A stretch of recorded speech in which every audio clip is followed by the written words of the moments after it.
चंदनपुर गांव में गर्मी का मौसम जब भी आता था, पूरे गांव में दहशत फैल जाती थी। इस बार भी गांव के लोग इसी विषय में बात कर रहे थे। अरे भैया, गांव में फिर से गर्मी कहर बरसाएगी। मुझे तो सोचते हुए भी डर लग रहा है। मुझे भी भैया बहुत ही डर सा लग रहा है।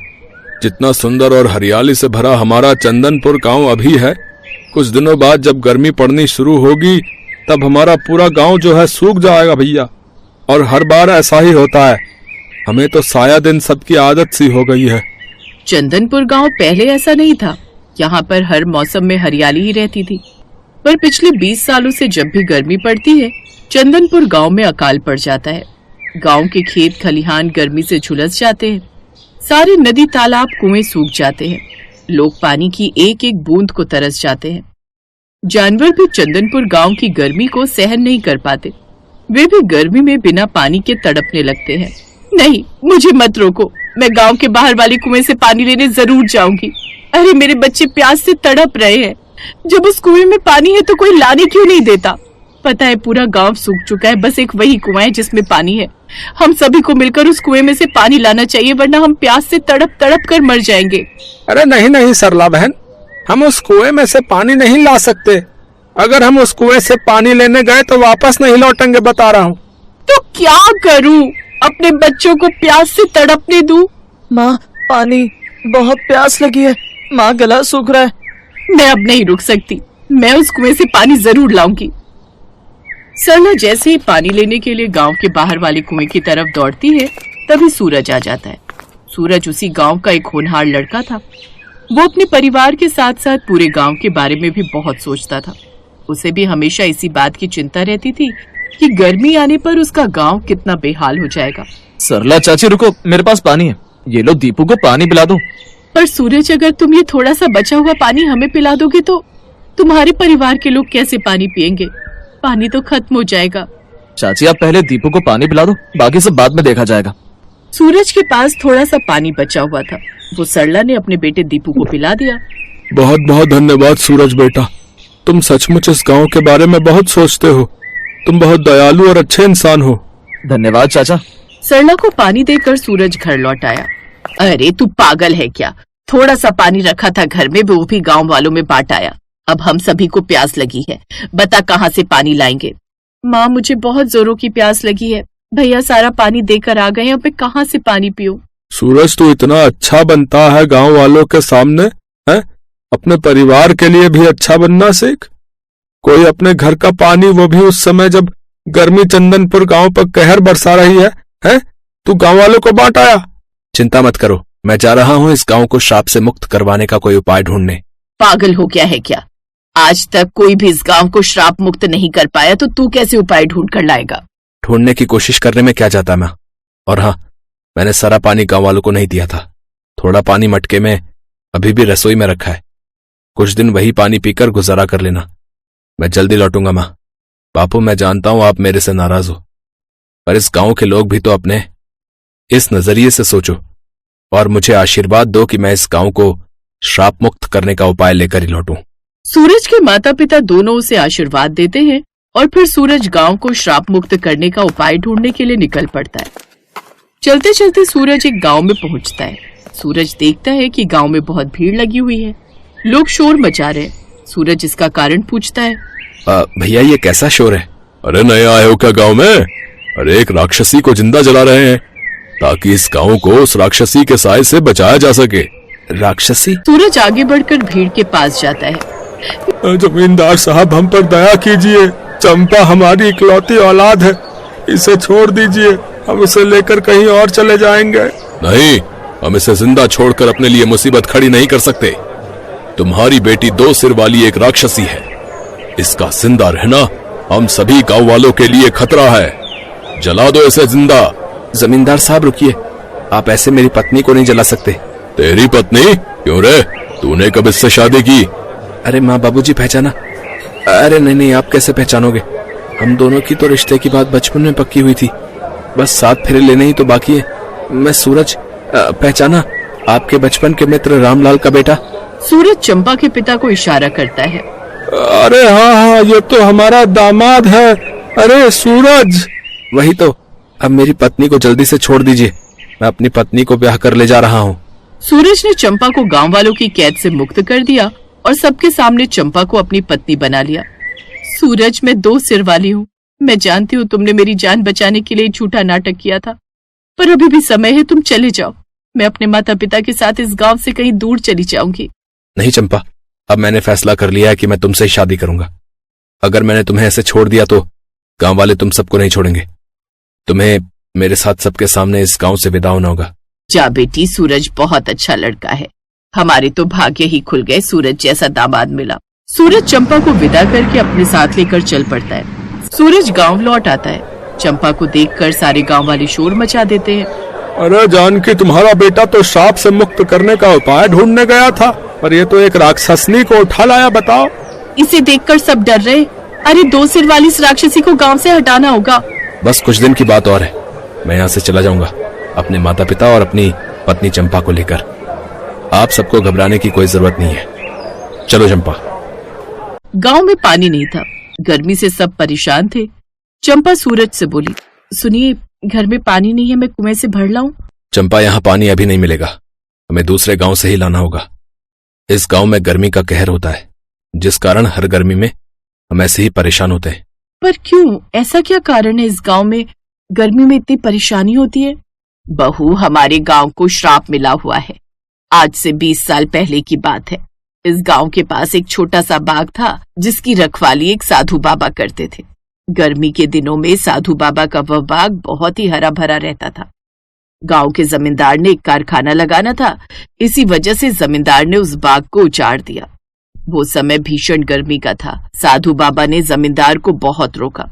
उन्होंने कहा कि इस भीषण गर्मी में अगर जमींदार ने बाग को उजाड़ दिया तो वो कहाँ जाएंगे, किंतु जमींदार नहीं माना।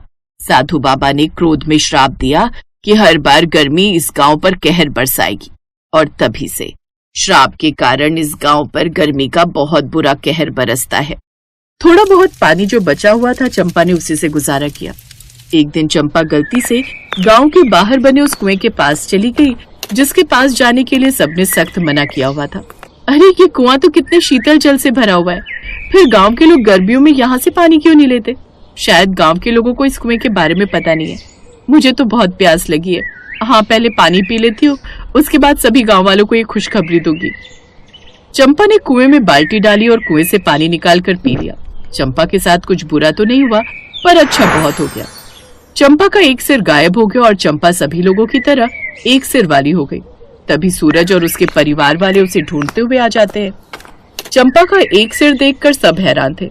अचानक उन्हें साधु बाबा की आत्मा उस कुएं में से प्रकट होती है। तब तक बाकी गांव वाले भी वहां इकट्ठे हो चुके थे। गांव वालों ने मेरा बाग उजाड़ दिया था, उसके बाद मैंने इस कुएं में जल समाधि ले ली। इस कारण ये कुआं कभी नहीं सूखा। सूरज, तुम बहुत दयालु हो और नेक दिल इंसान भी। तुमने चंपा से विवाह करके इंसानियत दिखाई है। चंपा को सब राक्षसी कहते थे, इसका अपमान करते थे, किंतु तुमने इससे विवाह करके इसकी जान बचाई। तुम्हारी उदारता देखकर मैंने तुम्हारी पत्नी को ठीक कर दिया और इस गांव को भी मैं श्राप मुक्त कर रहा हूं। अब से इस गांव में कभी भी गर्मी कहर नहीं बर पाएगी। इस गांव में हमेशा ही हरियाली रहेगी। सदा प्रसन्न रहो। सबकी खुशी का ठिकाना नहीं था। साधु बाबा के आशीर्वाद से भीषण गर्मी समाप्त हो गई और फिर से चंदनपुर गांव हरा भरा हो गया।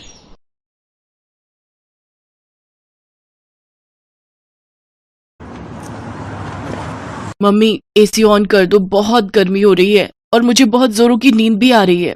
ओए, अभी तो तू एसी खोलने के लिए बोल रही है, कल को जब दादी के पास गांव जाएंगे तो वहाँ कोई एसी नहीं मिलने वाला। मम्मी, क्या मयंक सच कह रहा है? दादी माँ के घर पर एसी नहीं चलेगा? ये सब बातें वहाँ जाकर पता चलेंगी। अब चुपचाप सो जाओ, कल सुबह हमें जल्दी निकलना है। प्रिया बेटा, गांव में इतनी फ्रेश एयर होती है कि तुम्हें एसी की जरूरत ही नहीं पड़ेगी। तुम दोनों वहां जाकर देखना कितना एंजॉय करोगे। वो तो पहुंचकर देखते हैं। ये अटैची बंद करो।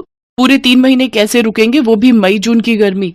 और माँ जी को भी ननद जी की सगाई का फंक्शन गर्मियों में ही रखना था। सुहाना, मधु के ससुराल वाले शादी सर्दियों में मांग रहे हैं, इसलिए माँ ने सगाई का फंक्शन रखा है। ताकि बात पक्की हो जाए। चलो ये लो, अटैची पैक हो गई है। टाइम से सो जाओ, सुबह फिर मुझे कार ड्राइव करनी है। Good night. विंटर्स में रख लेती। मनोज का परिवार गांव में रहता था। सुहाना और बच्चे पहली बार गांव जा रहे थे। सुहाना की शादी के बाद उसकी सास और ननद ही शहर में रहने आए थे, पर सुहाना का कभी गांव जाना ही नहीं हुआ। मनोज की शादी शहर में ही हुई थी। पहली बार सुहाना बच्चों के साथ गांव जा रही थी, इसीलिए वो परेशान थी कि गर्मियों में ना जाने गांव में क्या हालत होगी। बच्चों को एयर कंडीशनर की आदत है, पता नहीं वहां क्या हाल होगा। यही घबराहट सुहाना और बच्चों के मन में थी। अगले दिन मनोज सुहाना और बच्चों के साथ गांव पहुंचता है। सुहाना बहू, क्या बात है, जब पिछली बार पहले शहर में तुम्हें देखा था तो तुम्हारी सेहत बहुत अच्छी थी। बच्चे भी बड़े कमजोर हो गए हैं। क्या बात है, कुछ खाते पीते नहीं हो क्या? माँ, अब ये लोग गांव आ गए हैं, अब इन्हें अपने हिसाब से खिला पिलाकर तगड़ा करो। हाँ बेटा, तुम चिंता मत करो। अब ये बच्चे मोटे ताजी सेहत वाले होकर ही शहर जाएंगे। ये लो बच्चों, ठंडी ठंडी मीठी लस्सी पियो। दादी, लस्सी वो क्या होता है? बिटिया, लस्सी जो दही से बनती है, पीकर देखो फिर पता चलेगा। दादी, मुझे भी लस्सी पीनी है। हाँ हाँ बेटा। मधु, ओ मधु, लस्सी के गिलास और ले आ बिटिया। माँ जी, और रहने दीजिए, ये बच्चे तो ऐसे ही कह रहे हैं, मैं इन्हें इसी में से थोड़ा थोड़ा दे दूंगी, ये दोनों पी नहीं पाएंगे। नहीं मम्मी, मैं पी लूंगा, मुझे पूरी पीनी है। हाँ हाँ, मेरा बेटा पूरा पी लेगा। और लस्सी तो बहुत फायदा करती है। गर्मियों में ठंडा पेय पदार्थ है, इसको पीने से शरीर ठंडा रहता है। मैं रेस लगाऊंगी, देखती हूँ तुम दोनों में से कौन जल्दी लस्सी पीता है। सुहाना देखती है प्रिया और मयंक गटगट लस्सी पीकर गिलास खाली कर देते हैं। उन्होंने बहुत शौक से लस्सी पी थी। कई बार सुहाना शहर में बच्चों को दूध या दही देती थी तो नहीं लेते थे, जबरदस्ती देना पड़ता था। पर आज तो दोनों बच्चे लस्सी को एकदम से पी गए। दादी, मैं फर्स्ट हूँ। दादी, मैं फर्स्ट हूँ। हाँ हाँ, दोनों फर्स्ट आए हो। अब तुम दोनों को इनाम मिलेगा। ये देखो, बाग के पके हुए मीठे मीठे रसीले आम। तुम दोनों बच्चों को आम पसंद है ना? वाह, मैंगो। मैंगो तो मुझे बहुत पसंद है। बस, तो फिर अब हम इन आमों को बाल्टी में ठंडे पानी में भिगो देंगे ताकि इनकी गर्मी निकल जाए और ये ठंडे हो जाए। फिर मैं इन आमों को रात में तुम्हें खाने के लिए दूंगी। सच माँ, बच्चे गांव आकर कितना कुछ सीख जाएंगे। बस, आज पहला दिन है ना, तो ये सोच रहे हैं कि बच्चे कुछ नहीं कहेंगे। एक दो दिन बाद देखना कितना शोर मचाएंगे। अब आज रात को जब इनको एसी नहीं मिलेगा ना, तब पता चलेगा शहर की गर्मी और गांव की गर्मी में कितना फर्क है। गर्मी के मारे जब पसीने छूटेंगे, मच्छर काटेंगे, तब कहेंगे वापस शहर चलो। क्या हुआ भाभी, आप क्या सोचने लगे? ये लो आपकी लस्सी। और शाम के खाने के लिए मैंने दाल चावल, अरबी की सूखी सब्जी और मटर पनीर बनाया है। वो माँ कह रही थी कि बच्चे दाल चावल पता नहीं खाए या ना खाए, इसलिए मटर पनीर शौक से खा लेंगे। हाँ हाँ ठीक है, वैसे मैं आऊं क्या तुम्हारी हेल्प के लिए? नहीं नहीं भाभी, वो तो सब लोग मिलकर कर रहे हैं, आप आराम करो। कितने दिनों बाद तो हमसे मिलना हुआ है। मैं थोड़ी देर में खाली होकर आपसे बात करती हूँ, आप माँ के साथ बैठकर बातें करो। बच्चे गांव आकर सचमुच बहुत खुश थे। वो अपनी दादी और बाकी सब रिश्तेदारों के साथ खूब हंस खेल रहे थे। रात के समय प्रिया बोली, दादी गर्मी लग रही है, एसी ऑन करना है। अरे बच्चों, तुम दोनों मेरे साथ छत पर चलो, सबके बिस्तर छत पर ही बिछाए हैं। माँ, कितने दिनों बाद आज हम सब मिलकर छत पर सोएंगे। सचमुच बहुत ही बढ़िया नींद आएगी। अब तो मेरी आंख सुबह ही खुलेगी। मधु, मुझे तो एक मोटी चादर दे देना, रात को ठंड हो जाती है। ठीक है भैया। मनोज, कितनी बार तुम्हें कहा था कि गांव आने से पहले एक एसी गांव में भिजवा दो ताकि यहाँ फिटिंग हो जाती तो हम कमरे में आराम से सो सकते थे। सुहाना, हम लोग शहर में रहते हैं और मधु कुछ टाइम बाद अपने घर चली जाएगी। माँ को एयर कंडीशनर की आदत नहीं है।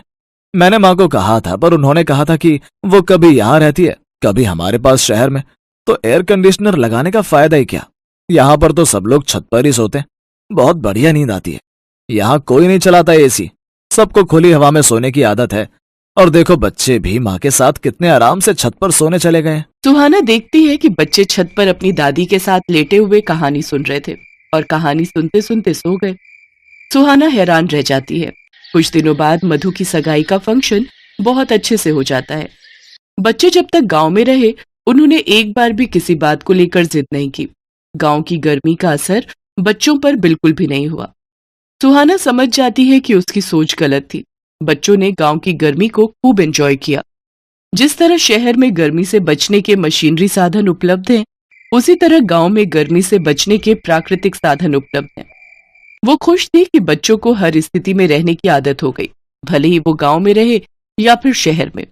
वो अपने आप को स्थिति के अनुसार बदल लेंगे। बच्चों, तुम सब बहुत याद आओगे।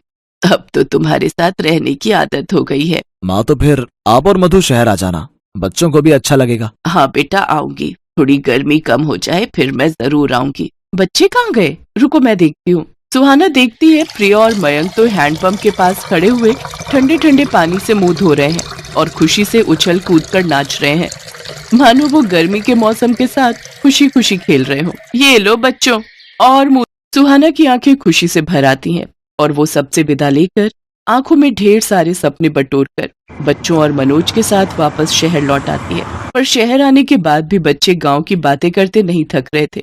ये देख सुहाना और मनोज की खुशी का ठिकाना नहीं था। Best buddies. Hello friends, Thanks for watching this video. अगर आपको ये वीडियो पसंद आया है तो प्लीज लाइक, सब्सक्राइब, कमेंट्स करें इस वीडियो पर, और हाँ, शेयर करना भी ना भूलें।